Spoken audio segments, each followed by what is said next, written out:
Hello children. In this lecture, we will talk about the third chemical property of aldehydes and ketones, which is oxidation. I will first start with the oxidation of ketones because that's like simpler, it won't take much time.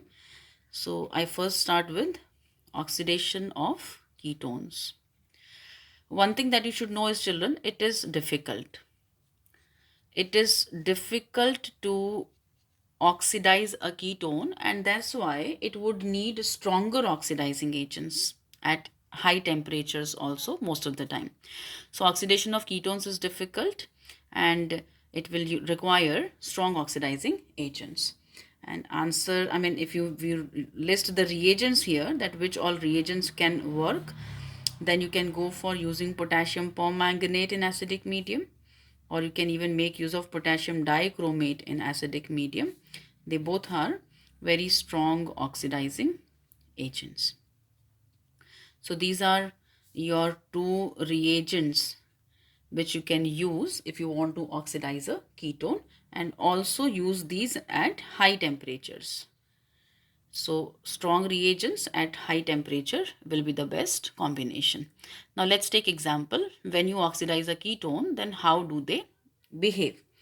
I'm taking an example: CH3, C double bond O, CH2, CH2, CH3.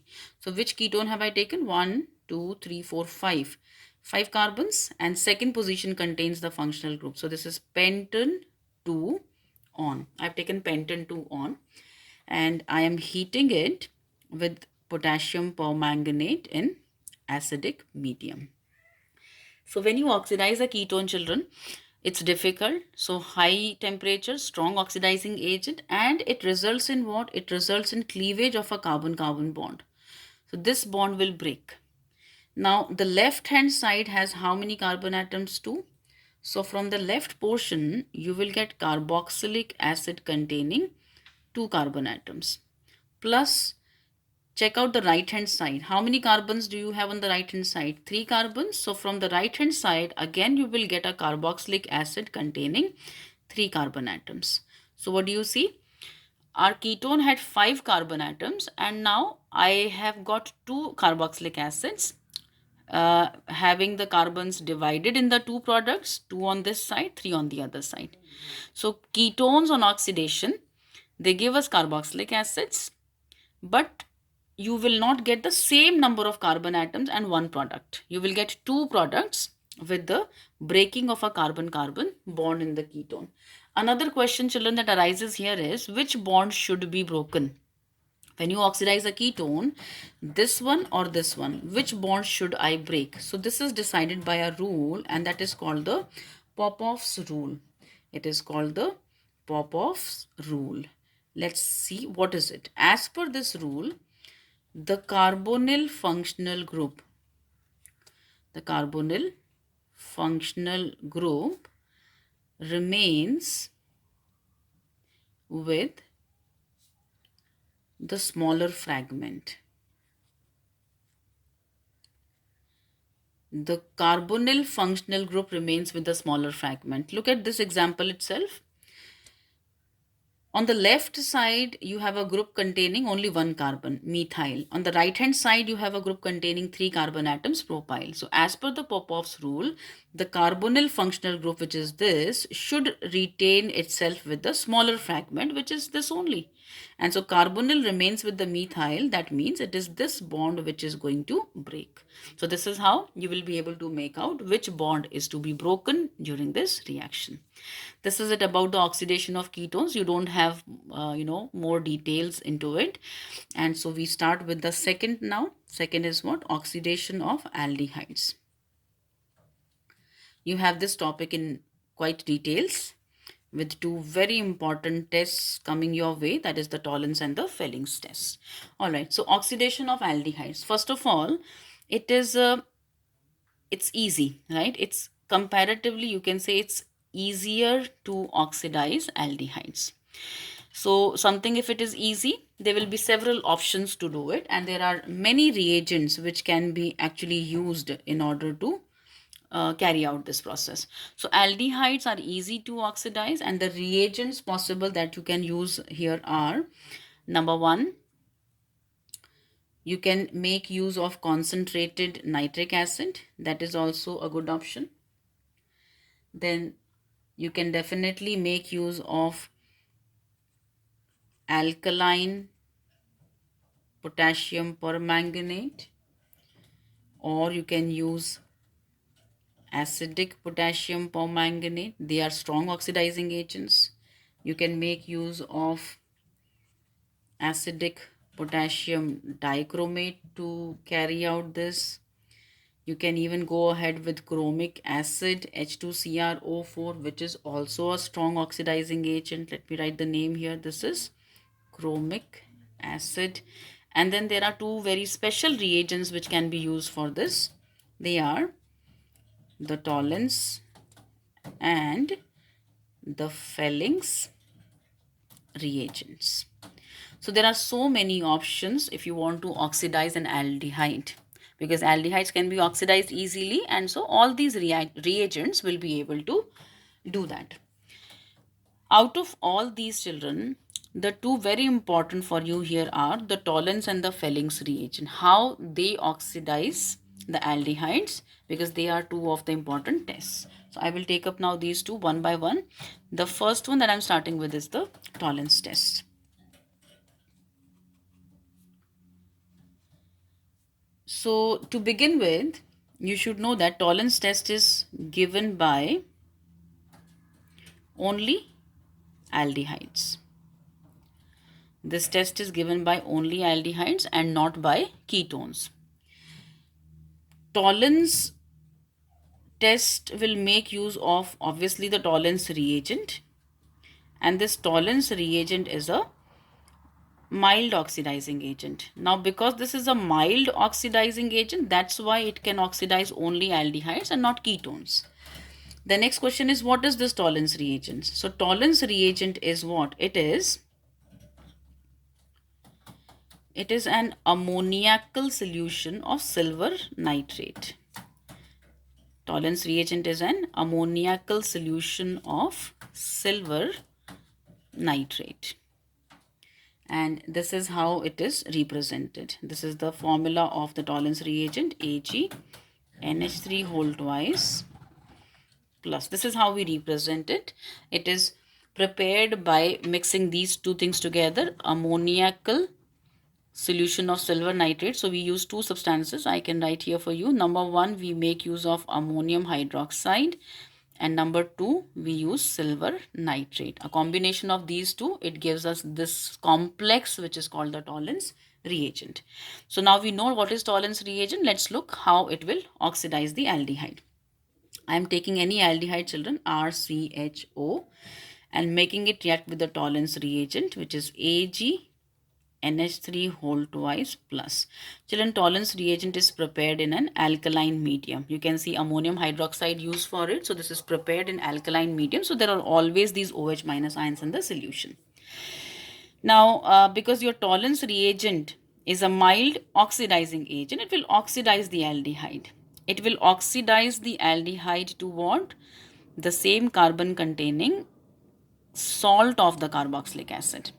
The medium is alkaline, children, so you won't get the acid, but it will give you what? It will give you the salt of a carboxylic acid, RCOO minus. What else?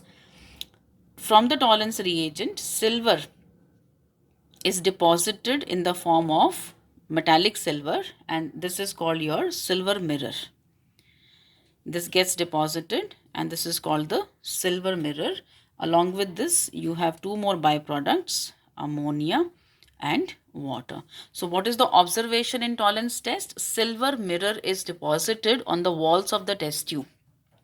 One more thing I would like to justify over here, children, that in your Tollens reagent, silver is in +1 oxidation state, and in metallic form it is going to 0. Now +1 to 0, a decrease in the oxidation state is called reduction, which is justifying that your Tollens reagent is an oxidizing agent. So the oxidizing agent oxidizes aldehyde to the salt, itself gets reduced down to metallic silver, which will be deposited on the walls of the test tube. The tolerance test is also known as the silver mirror test. It is also, because of the observation that you get here, also referred to as the silver mirror test. I hope the tolerance test is clear, and then now I am moving on to the next one, that is called the Felling's test. So the second mild oxidizing agent that can be used to oxidize aldehydes is Felling's reagent, and the Felling's test we are talking about. To be noted to begin with is that this is given by only aliphatic aldehydes. So something to be noted by you all, tolerance test is given by only aldehydes, right? But the aldehyde can be aliphatic or aromatic both. But here in the Felling's test, it is given by only aliphatic aldehydes. So aromatic aldehydes, they do not give the Felling's test. All right. Even this is a mild oxidizing agent. Felling's reagent is also a mild oxidizing agent. We will have to find out now, first of all, what is the Felling's reagent. It is no doubt again a mild oxidizing agent. The Felling's reagent, children, is a combination of two substances. It is a combination of two solutions, Felling's A and Felling's B. What is Felling's A? Felling's A is aqueous copper sulfate solution, simple. And Felling's B is a salt. Felling's B is called as sodium potassium tartarate. Felling's B is called sodium potassium tartarate. It is also known as the Rochelle salt. Felling's B is sodium potassium tartarate, and it's also called the Rochelle salt. If you want to see the structure, then this is the structure of the Felling's B. COO minus Na plus, then a CHOH, another CHOH, and COO minus K plus. This is your Rochelle salt, the sodium potassium tartarate. It's a salt of tartaric acid.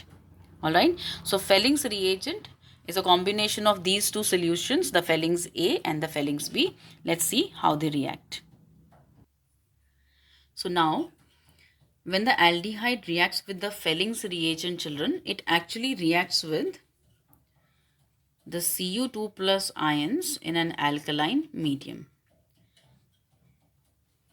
Effectively, the reaction takes place with copper 2 plus ions from copper sulfate in an alkaline medium. So this is representing your Felling's reagent. As a whole, this is representing the Felling's reagent. Now the Felling's reagent is again a mild oxidizing agent. So it will oxidize your aldehyde to the same carbon containing acid salt. Just like the tolerance reagent, even this is oxidizing it to salt. And the oxidizing agent itself gets reduced down to this oxide of copper, Cu2O, along with water as a byproduct.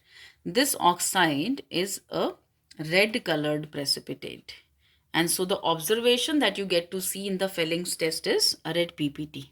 What you see is a red precipitate of Cu2O. Let me show you the change in the state. Copper in the Felling's reagent is in +2 state. But in this oxide, copper is in +1. So this is cuprous oxide. +2 to +1 is what, children? +2 to +1 is reduction. And so it is justified that the Felling's reagent is again a mild oxidizing agent. That's why itself it is undergoing reduction and is oxidizing the aldehyde to the salt of the acid here. All right. So what is the observation for the Felling's test? A red PPT. A red precipitate of cuprous oxide will be formed in the test tube when you perform this test. So tolerance is given by both aliphatic and aromatic aldehydes, whereas the Felling's test is given by only aliphatic aldehydes. All right, so these are very important tests which can help you distinguish aldehydes from any other given organic compound. Children, the next reaction under the oxidation of aldehydes and ketones is very important. That's the oxidation of methyl ketones. It is called the oxidation of methyl ketones. Now, what is a methyl ketone? Methyl ketone is a ketone with a terminal methyl group attached to a carbonyl functional group. Such ketones are called the methyl ketones. And this reaction is also known as the haloform reaction. This is also called the haloform reaction because of the product which is formed in this reaction. Okay, so oxidation of methyl ketones. Let's take a methyl ketone, CH3, C double bond O, CH3. I'm sure you all can make out that this is a methyl ketone, terminal methyl, then ketone, so terminal methyl and a ketone group, right? Now, when this terminal methyl is treated with iodine along with sodium hydroxide, the two substances, they first combine to form NaOI, which is known as sodium hypoiodide. That's the main reagent which will react finally. Okay, so the ketone is reacting with sodium hypoiodide, and what happens? The key here is, children, this methyl group. It's a methyl ketone, so this methyl group gets converted into the halo form because I am using iodine as the halogen. So CHI3. What is this compound called? This is called iodoform. Iodoform, which is a yellow colored precipitate. So a yellow PPT of iodoform CHI3 is formed, and along with that, what? See how many carbons are still left out. If you just count, there are 2 carbon atoms. Okay, so 2 carbon containing salt of the carboxylic acid will be formed. So your second product is what? From the remaining portion, salt of the carboxylic acid. And because this iodoform is a yellow precipitate, children, this is a very important reaction. It is actually used as a test.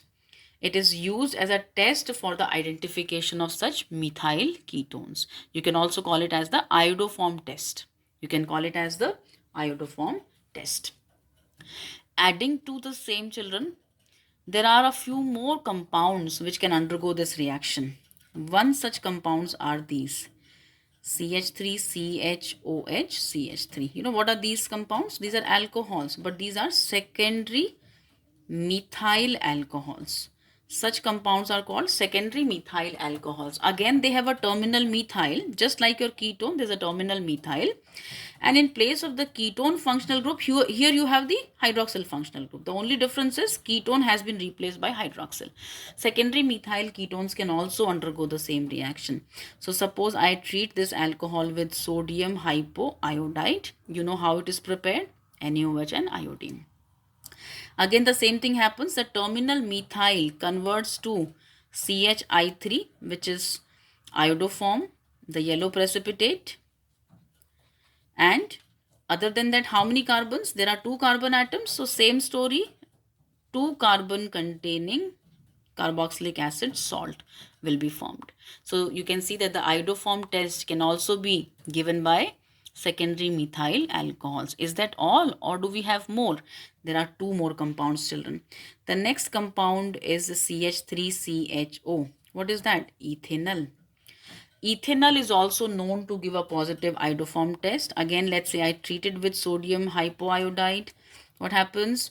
The terminal methyl. Here also there's a terminal methyl that changes to CHI3, the yellow PPT of iodoform. Along with that, how many carbons are remaining now? Only 1. So 1 carbon, methanoic acid, isn't it? So you get the salt of methanoic acid. And as I said, one more compound. What is that one more compound? It is ethanol. So CH3CH2OH. Ethanol, when it is treated with sodium hypoiodide, the terminal methyl here in this case also changes to the yellow iodoform,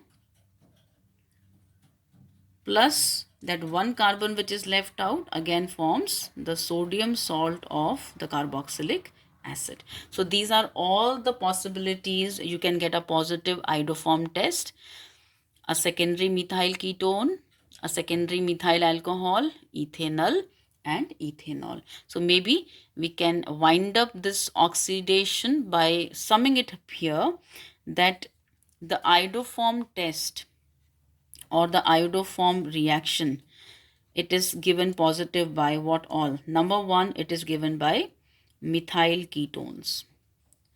It is given by all the methyl ketones, compounds having a terminal methyl next to a ketone. Then second case, it is given by all secondary methyl alcohols, compounds having a terminal methyl and then the next carbon having a hydroxyl functional group, the secondary methyl alcohols. Then the third compound it is given positive by is ethanol, and the fourth compound is ethanol. Now ethanol and ethanol, I'm sure I don't need to write the structures, you already know these two compounds. So this is the iodoform test, children, very important, and it is normally used in questions like distinguish between the given two compounds. So if it's a secondary methyl alcohol, or if it's a methyl ketone, or if it is ethanol or ethanol, then they will all give a yellow precipitate of iodoform in this test.